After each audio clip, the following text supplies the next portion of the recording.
चलिए, टाइम कम होने के कारण हम ज़्यादा टाइम नहीं लेंगे आप लोग का, ठीक ना। आप लोग जितना भी ऑब्जेक्टिव मैं आपको भेज रहा हूँ, इस सारे ऑब्जेक्टिव को एक बार आप अच्छे से देख लेंगे ज़रूर। इसका आंसर जहाँ से भी अब करना है फटाफट कर लेंगे, जल्दी देख लीजिए। ये आपका इंडिया सिविलाइजेशन का जितना भी ऑब्जेक्टिव है, 60 ऑब्जेक्टिव है, इसको एक बार अपने मन से पढ़ लीजिए, ताकि आपको एग्जाम में जो भी आएगा यहाँ से दिक्कत नहीं होगा, ठीक ना।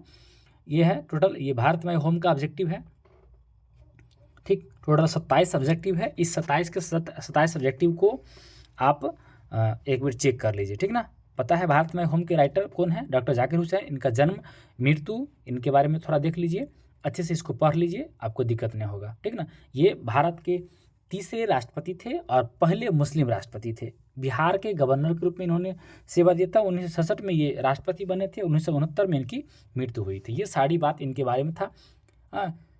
ये जो भी चीज़ था, ये बिहार के गवर्नर के रूप में मैंने बता दिया, इनका सेवा दिया था इन्होंने, ओके।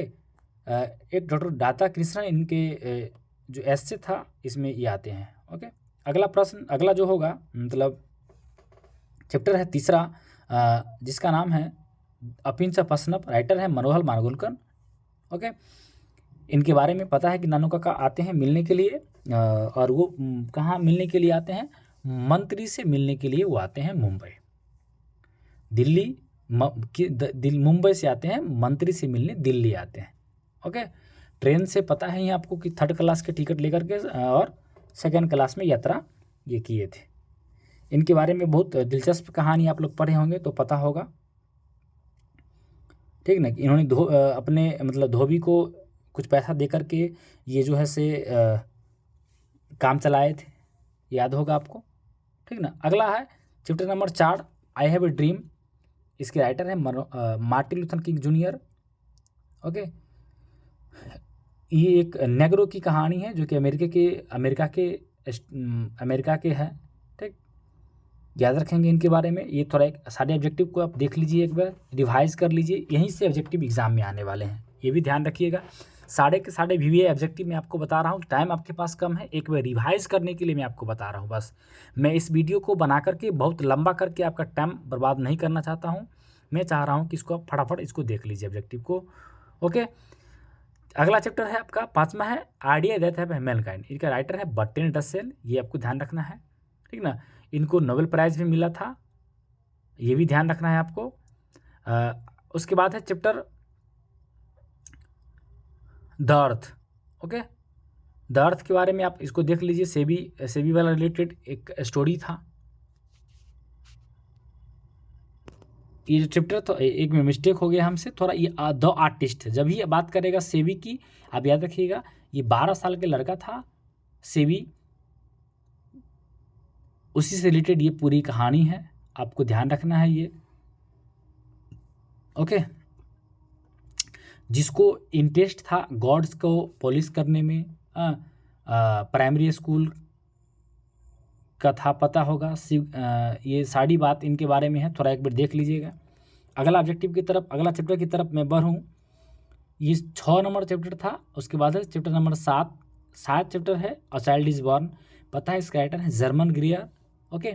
इन्होंने एक बच्चे के जन्म के ऊपर इन्होंने एक एस्से लिखा था, ये एस्से है, इसको एक बार रिवाइज कर लेना है आपको बस। थोड़ा बहुत बांग्लादेश की रूपाठ होगा, इस तरह की कहानी भी है इसमें, थोड़ा बात ध्यान रखना पड़ेगा आपको इसका। चलिए, उसके बाद जो है अगला चैप्टर हम बढ़ते हैं, how free is the press. क्या है अगला चैप्टर? है how free is the press, ये यहीं पर है, ठीक ना। ये चैप्टर के राइटर है डॉटी एल सायर्स, ओके। ये इनके बारे में थोड़ा एक पढ़ लीजिएगा, ऑब्जेक्टिव कुछ याद कर लीजिएगा बस। हाँ, इनका जन्म भी आपको पता होना चाहिए, एक बार जन्म मृत्यु सारा चीज़ इनके बारे में देख लीजिए। चलिए अगला चैप्टर बढ़ते हैं। अगला चैप्टर है 9 नंबर चैप्टर है how free is the press के बाद द अर्थ। ये चैप्टर 9 है, बेंजी वाला कहानी है, आपको पता होगा। बेंजी, चलिए इस पूरी कहानी को एक बार देख लीजिएगा। उनके पिताजी जो जॉनसन थे वो एक किसान थे, ये भी आपको पता होगा, ओके। ये सब एक बार देख लीजिएगा। 12 ईयर ओल्ड बॉय था, ये आपको ध्यान रखना है, ओके। ये जॉनसन वाला कहानी आपको याद आ गया होगा। फ्लोरेंस जो जिससे वो शादी कर लेता है, जो देखने में भद्दी लड़की थी, ठीक ना। ये एक कहानी को आप एक बार अपने मन से देख लीजिएगा। उसके बाद जो है से हम बढ़ेंगे अगले चैप्टर की तरफ। अगला चैप्टर है हमारा, ये चैप्टर जो है ये पीएल्स एसबक के लिखा हुआ है, the India throat A blood Sai, ठीक है ना। इनके बारे में एक बार देख लीजिएगा। जो इन्होंने भारत दर्शन किया था, इसके बारे में विस्तार से चर्चा किया हुआ है, ठीक है ना। इस पूरे ऑब्जेक्टिव को आपको अच्छे से रिवाइज कर लेना है एक बार। जितने भी ऑब्जेक्टिव मैं आपको दे रहा हूँ, इस सारे ऑब्जेक्टिव को आपको अच्छे से रिवाइज करना है एक बार, क्योंकि टाइम आपके पास कम है, रात भर का टाइम है, इसको अच्छे से रिवाइज कर लेना है। VVI ऑब्जेक्टिव है, ओके। चलिए, बाकी तो पढ़े ही हैं आप साल भर। आइए अगले चैप्टर की तरफ बढ़ते हैं। अगला चैप्टर है हमारा 10 के बाद 11, अब मैरिज प्रपोजल। पता है एंटन चेखव इसके राइटर हैं, ठीक ना। जो कि लोमोव नटालिया के बीच जो झगड़ा होता है उसी से रिलेटेड कहानी है, ठीक ना। दोनों के कुत्ता का नाम भी याद रखना पड़ेगा। नटालिया के कुत्ता का नाम था लीप, और के कुत्ता का नाम था क्या था, लोमोव का गैस, ठीक ना। इस तरह की स्टोरी है, कहानी है। दोनों झगड़ा करते रहता है, फिर लास्ट में दोनों का शादी भी होता है। और झगड़ा होता है किसके लिए, ऑक्स मेलोड्स के लिए, वो जो बैल का चारागाह था उसके लिए इनका झगड़ा होता है, ठीक ना, याद रखेंगे। ये एक और है इन कहानी में, लोमोव नटालिया के अलावा चोकोव, ठीक ना, ये भी कहानी में है, आपको ध्यान रखना है। इस कहानी को एक बार पढ़ लेना है, ठीक ना। ये एक प्रकार का ड्रामा है, 1 एक्ट प्ले है। हाँ, ये सारी बात इनके बारे में आपको बता दिया हूँ, ठीक ना। आइए आते हैं पोएट्री सेक्शन में। पोएट्री सेक्शन सबसे पहला चैप्टर आप अगर पढ़िएगा तो Indian the sweetest love I do not go, ये पहला चैप्टर है। जॉन डन इसके राइटर हैं। 1572 1631 इनका पता होगा आपका जन्म मृत्यु। ये एक प्यार मोहब्बत की कविता है, जिसमें राइटर जर्मनी जाते हैं। जर्मनी जाते हुए वो अपनी महबूबा को समझाते रहते हैं, ठीक ना, याद रखेंगे। जॉन डन स्टडी किए थे लॉ के, रीड किए थे, थियोलॉजी पढ़े थे, ध्यान रखना पड़ेगा आपको। ये एक मेटाफिजिकल कवि थे। इनकी पत्नी का नाम था एन मोडे, ओके। चलिए, ये इनके बारे में था, आप इसको थोड़ा एक अच्छे से देख लीजिएगा। आगे बढ़ते हैं अगले चैप्टर की तरफ। सॉन्ग ऑफ माई सेल्फ, दूसरा चैप्टर है song of my self. Song of my self के जो राइटर हैं वाल्ट हिटमैन है, ठीक ना। इनका जन्म मृत्यु एक बार देख लेना है फटाफट। हाँ, जो भी मैं आपको ऑब्जेक्टिव अभी भेज रहा हूँ इसको एक बार ज़रूर आप देख लीजिएगा, ठीक ना। ये लास्ट में याद रखिएगा, कोई प्रश्न नंबर 2 से कहता है permit to speak at heavy hazard is taken from, ये कहाँ से लिया गया, तो ये सॉन्ग ऑफ माई सेल्फ से लिया गया है। ये आपको देख लेना है एक बार, ओके। चलिए अगले प्रश्न की तरफ मैं बढ़ रहा हूँ। अगला चैप्टर जो है ये 3 चैप्टर है हमारा। Now the leaves are falling fast, इसके राइटर हैं W.H. Orton, okay. ये राइटर हैं। एक बार इस सारे ऑब्जेक्टिव को, कोई चैप्टर के सारे ऑब्जेक्टिव को आप ज़्यादा टाइम आपका नहीं लगेगा, आप 10-15 मिनट लगेगा, 10 मिनट प्रत्येक चैप्टर का। आप 10 मिनट टाइम दीजिए, प्रत्येक चैप्टर को ऑब्जेक्टिव को क्लियर कर लीजिए, ताकि आपको एग्जाम में परेशानी ना हो, ओके। चलिए, इसके बाद मैं देखा चैप्टर नंबर 4 और टू एटम दिख रहा है, और टू एटम ये चैप्टर नंबर 4 है। इसके राइटर हैं जॉन कीट्स, ओके, जो कि फ्रूटफुलनेस से शुरू होती है इसकी कहानी। और कीट्स एक रोमांटिक पोइट थे, यही याद रखना पड़ेगा आपको, ठीक ना। और to autumn is a romantic poem, ठीक ना, तो याद रखना ऑटम सीजन का ये पोएम था, ये ध्यान रखना है। उसके बाद हम आते हैं चैप्टर नंबर 5 एन एपितप, वाल्टर डेलामेयर इसके राइटर थे, याद रखना है, ठीक ना।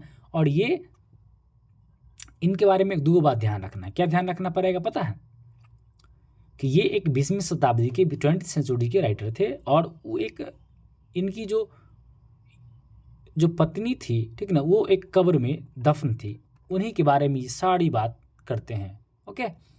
ये एक बार देख लीजिएगा, जो कि वेस्टर्न कंट्री की एक लेडी थी, जो कि अभी इस दुनिया में नहीं है, ठीक ना। एपितप एक मकबरा था, इसी के बारे में डिटेल्स चर्चा किया गया है, ठीक ना। ये चैप्टर था एन एपितप, जिसको आपको देख लेना है अच्छे से, ओके। चलिए, उसके बाद आगे बढ़ते हैं चैप्टर नंबर 6 द सोल्जर। पता है रूपर्ट ब्रूक, ये एक इंग्लैंड के सोल्जर थे, ठीक ना। और ये एक सोनेट है, द सोल्जर जो है एक सोनेट है, याद रखेंगे, ठीक ना। इनके बारे में कहता है कि एक ऐसी एक सोनेट इसको बोलते हैं, जो 14 वाली कविता होती है उसको बोलते हैं सोनेट, ठीक ना। इंग्लैंड के राइटर थे, याद रखेंगे।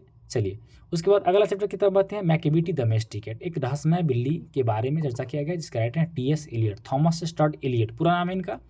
ओके, इनके बारे में कुछ चर्चा किया गया कि मैकेबिटी एक हिडन फॉ थी। याद रखना है कि एक ऐसी बिल्ली थी जो कि हमेशा मौके बरसात से फरार रहती थी। इन बिल्ली के बारे में है, मैंने थोड़ा थोड़ा आपको याद दिलाने का प्रयास किया।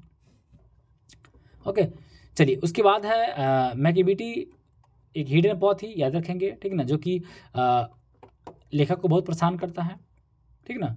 बाहर से देखने में वो एकदम प्यारी बिल्ली लगेगी लेकिन अंदर से वो एकदम क्रिमिनल थी। ओके, चलिए ये एक देख लीजिएगा आप।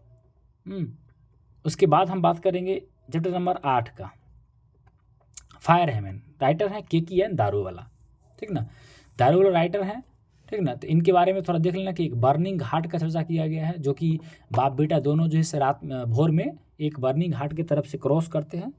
तो उन्होंने वहाँ पर अधजला उंगली को देखा था, ठीक ना, बड़ी उड़ी को। तो उन्होंने कसम खाया था कि मैं आग को क्या करूँगा, आग को इस गलती से बचाऊँगा। और उनका जब एक बार फर्स्ट बॉर्न पुत्र हुआ था उनका, तो क्या किए थे पुत्र को, वो फर्स्ट बॉर्न को आग के हवाले कर दिए थे, ठीक ना। तब से वो लास्ट में वो आग से क्षमा मांगते हैं, ठीक ना।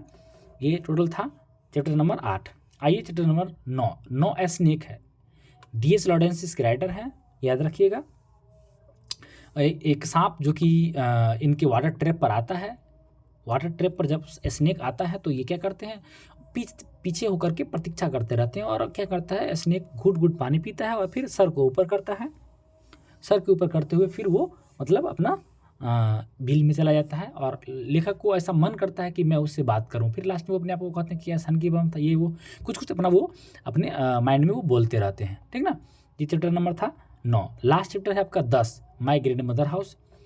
ये चैप्टर कैसा है, ये एक कमल दास के द्वारा लिखा गया एक दादी माँ का घर के बारे में है, जो कि एकदम सुनसान घर था और जहाँ पर ये कभी रहा करती थी। बचपन इनका गुजरा था कमल दास का, ठीक ना। अब फिलहाल उनकी दादी भी नहीं है और मतलब कोई नहीं है उस घर में, एकदम सांपों का बसेरा हो गया, सुनसान सा घर, ठीक ना। इस तरह की चीज़ें है।